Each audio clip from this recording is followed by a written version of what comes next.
À son retour, Moïse raconta au peuple ce qu'il avait entendu et vu, et en particulier la toute première instruction concernant l'offrande du Seigneur. Et l'Éternel parla à Moïse, disant, « Parle aux fils d'Israël, et qu'ils prennent pour moi une offrande élevée. Et vous prendrez mon offrande élevée de tout homme qui aura un esprit libéral. » Exode 25, 1, 2. Pour l'œuvre de Dieu, pour son sanctuaire, Dieu n'acceptera jamais une offrande présentée sous la contrainte, la pression ou sous un mauvais motif. Je vous pose la question suivante. Connaissez-vous le secret de donner à Dieu tout ce que vous avez, joyeusement, de bon cœur, sans rien retenir?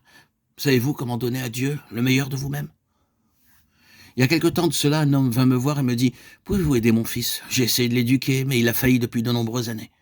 J'ai essayé de lui enseigner une profession, à conduire le métier de tailleur, d'ingénieur, mais il n'a aucune capacité.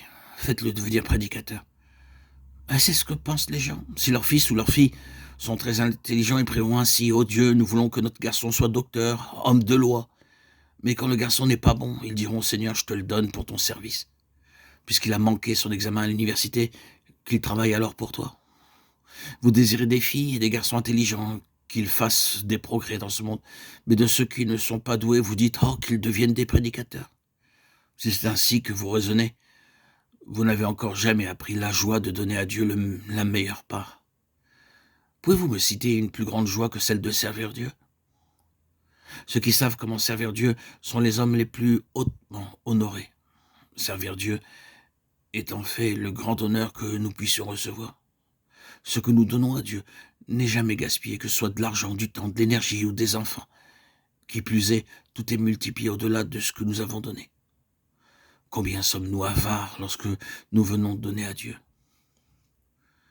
Dieu dit, « Je désire uniquement une offrande volontaire. » Lorsque vous apportez de l'or, de l'argent, du bronze, du bois, de chittim, du bleu, de la pourpre ou de l'écarlate, quelle que soit votre offrande, elle doit être apportée joyeusement et de bon cœur. Il y a là un secret caché. C'est le secret d'un cœur bien disposé qui offre à Dieu ce qu'il a de meilleur. Si vous voulez réellement accomplir un service dans la maison de Dieu, la prière, l'enseignement, les visites ou toute autre forme de service, vous devez le faire joyeusement et de bon cœur. Il arrive parfois, lorsqu'une vache perd son veau, qu'elle ne se laisse plus traire. On utilise alors un subterfuge qui consiste à prendre la peau du veau, à la bourrer de paille et à la porter devant la vache qui commence à lécher le veau. Le fermier est alors en mesure de traire l'animal qui, ainsi trompé, se tient tranquille. Beaucoup de chrétiens sont abusés de cette manière et ils ne donneront pas de l'argent pour l'œuvre de Dieu à moins que quelque tromperie ne soit exercée sur eux. Il y a un tas de gens prêts à faire cela. Ainsi, par des moyens détournés, on obtient d'eux quelque chose. Ne pensez jamais que Dieu mendira de l'argent pour son œuvre ou qu'il utilisera la contrainte pour l'obtenir. De l'argent ainsi donné, Dieu n'en utilisera jamais. Les hommes peuvent accepter cela, mais Dieu ne fera jamais ainsi.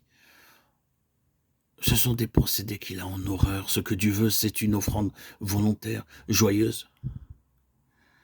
Vous devez donner comme le Saint-Esprit vous en fait voir la nécessité.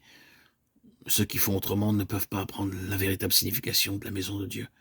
Ce qui est apporté par contrainte, Dieu ne le prendra jamais.